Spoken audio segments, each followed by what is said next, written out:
ตามเขาเหรอทำตามเขา โอชิคุนะโอชิคุนะ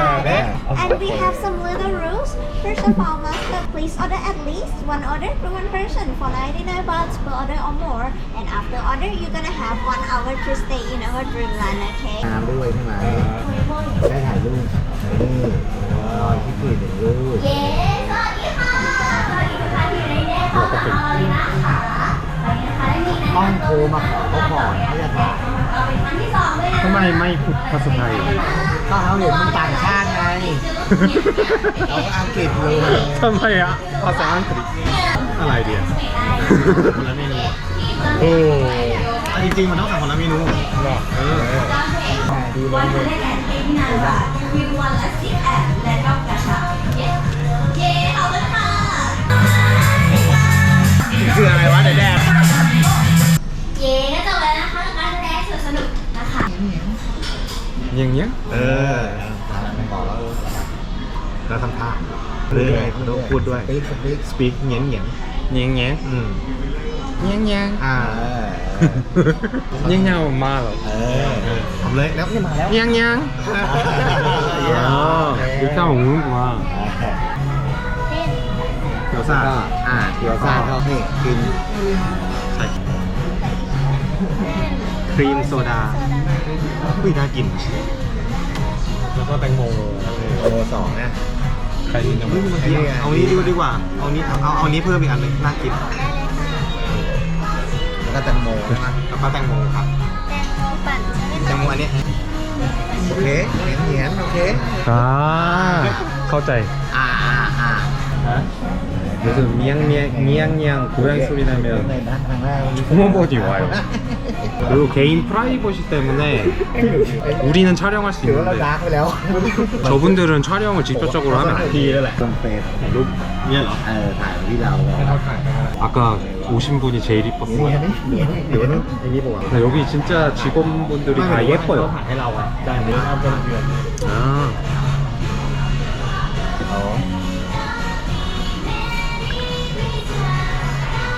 ทำเป็นเขินนะโอ้วะสวยเยอะ เกาหลี เอาหูแมวไหม เอาหูแมวไหม เอาหูแม่ เอาให้คนนี้ได้ไหม เอา2 อันครับ2 อัน เฮ้ย4 อันเลยครับ4 โอเค กูจะไม่ยอมโดนคนเดียว เอาสีอะไรดีคะมีสีดำกับสีขาว ขอสีดำผมอะเฮ้ยเสื้อกระดาษแล้วว่าต้องสีขาวดิ ดำ2 ขาว2ไปเลย โอเค ขอบคุณค่ะ เราที่มานั่งใกล้กันขอบคุณครับ ขอบคุณครับนะมือโอ้ 다 쓴다. 봤어. ใส่ดีๆดิ 나 혼자만 그럴 수 없다. เอาให้น้องถ่ายรูปให้อ่ะ 봤어. นี่แหมนั่งใกล้ประตูด้วย รูปก่อน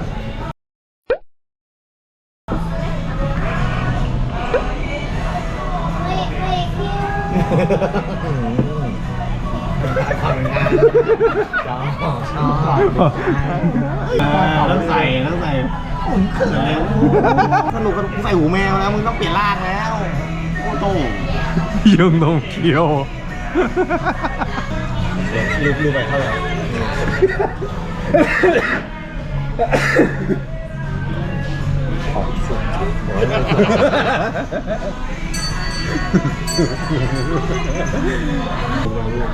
บูมไลน์ชื่ออะไรนะ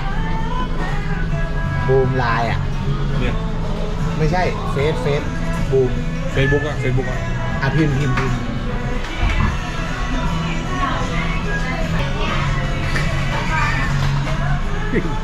โอเคแท็กมาแล้วเหรอโอเค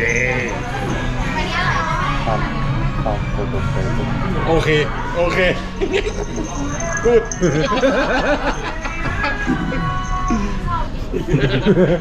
อะไรวะ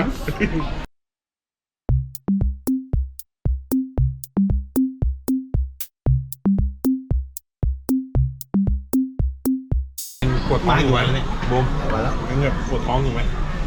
ปวดท้องยังขี้อยู่ไหม ไม่เอา ไม่ปวดแล้วปวดอยู่ไหม ก็ที่บ้าน ทำขี้นะที่เนี่ยปวดไหม เค ไม่มา โอเค ไม่มาทำที่ มันท้องเสีย ที่บ้านเหรอข่าว เมื่อวาน ข่าว ต มา อนผมมาไม่ใช่มันท้องเสีย กินอะไรมา ผิดกันเลย ปูอ๋อกินปู ตำปูเลยมั้ยไอ้หญิง ส้มตำเหรอ ไอ้หญิงตำ ไม่ใช่ ข้าวโพดเลยกินมั้ยปูเลย ปูเผา ข้าวโพดปู ปูเผา ตำข้าวโพดอ่ะ ภูเขา ปู กินที่ไหนจะวางแผนนะอ๋อ ที่บ้านเลย ซีนี่ซีนี่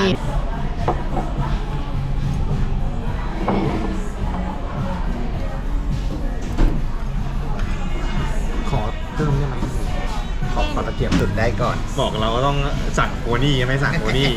กินไม่เป็น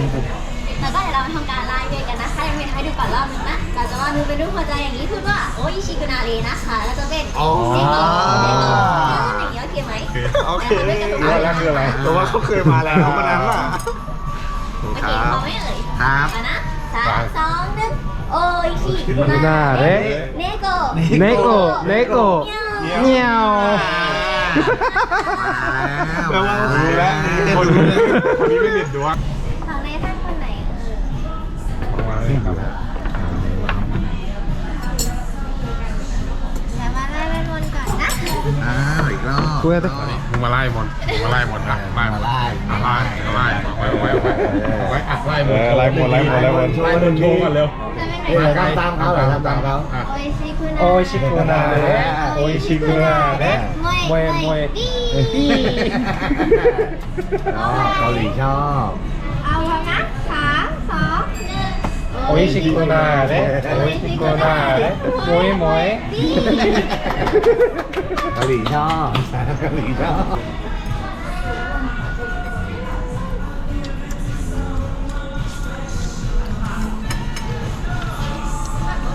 เปรี้ยวๆอร่อย 궁두의 메론 수박.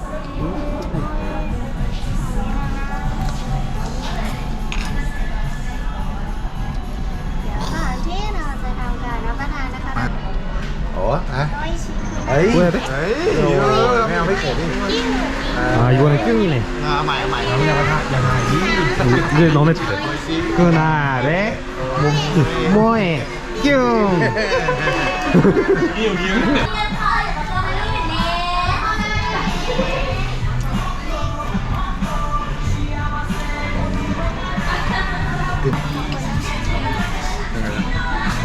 ไม่ควรเวลา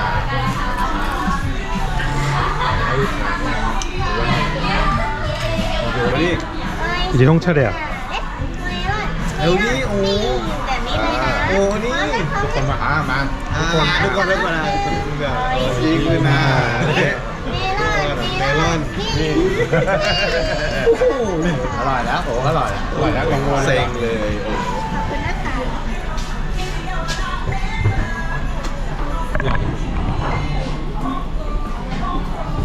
เป็นโนบอลอ๋อ นั่นไงเจ๊อะไรนะ ตายกลับมารอเจ๊ก่อนเอาไอ้ที่อะไรแต่นี่เคยคิดนาน เข้าพามินี่ว่ะ เมลอนเฮ้ย เขาคันละเอียด เซ็งเลยไม่อร่อยเลยโอ้อะผมไม่ได้เวทเลยอ่ะ มันปั่นอร่อยปั่นละเอียด ผมไม่ช่วยไล่เวทเลยอ่ะ คือบางร้านมันปั่นแบบเก็บมา ผมต้องจ่ายแทงมันไม่ไล่เวท แม่งไม่เรียกตั้งแล้วจะไปเล่นกีฬาหรอก โอ้ ใครจะไปเล่นเลย ตาย กินนี้หน่อยไม่ชอบ เอาเลยไปกิน กินไหมเชอร์รี่ กินเลยเอาไม่กินเลย จริงทุกคนบางคนนี้ก็ชอบแต่ไม่ชอบเลยผมมีกระดิ่งคนเดียวอ่ะสมาธิเป็นจังคนเดียว นี่มีทุกคนอ่ะ นี่ไม่มีแบบนี้ดีกว่า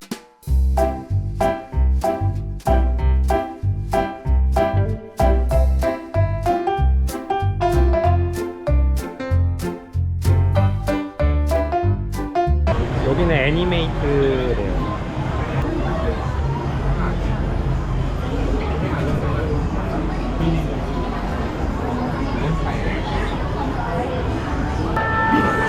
이런 포토북 모으는 거 좋아하나 봐.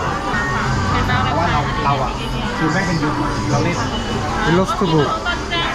좋아하는가 봐요, 저 형이. ตัวร้ายอ่ะมันตัวมันแร 집에도 엄청 많던데. กำลังสนใจอยากดูเป็นซีที่เรียกว่า 나는 잘 모르기 때문에. 이건 만화책 같아.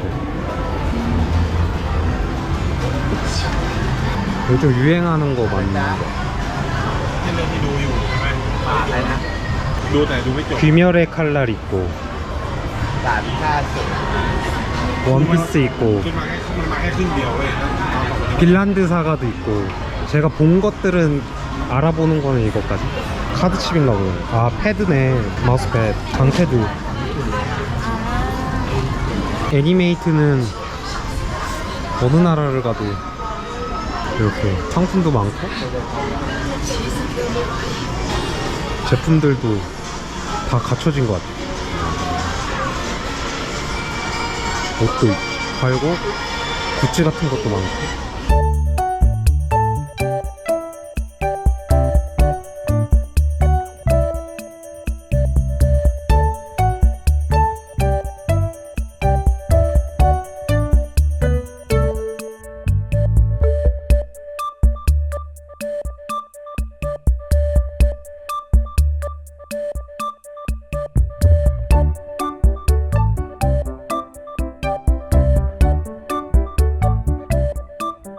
안 산다더니 결국 하나씩 손에 쥐었어.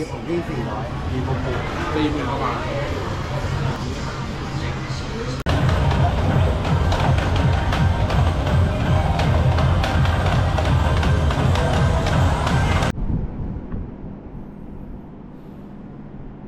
어제 새벽에 급하게 사무사콘이라는 도시로 넘어왔어요. 여기에 카페도 강가 쪽 이렇게 둘러서 카페도 좀 이쁜 데가 있고, 제가 다니면서 한번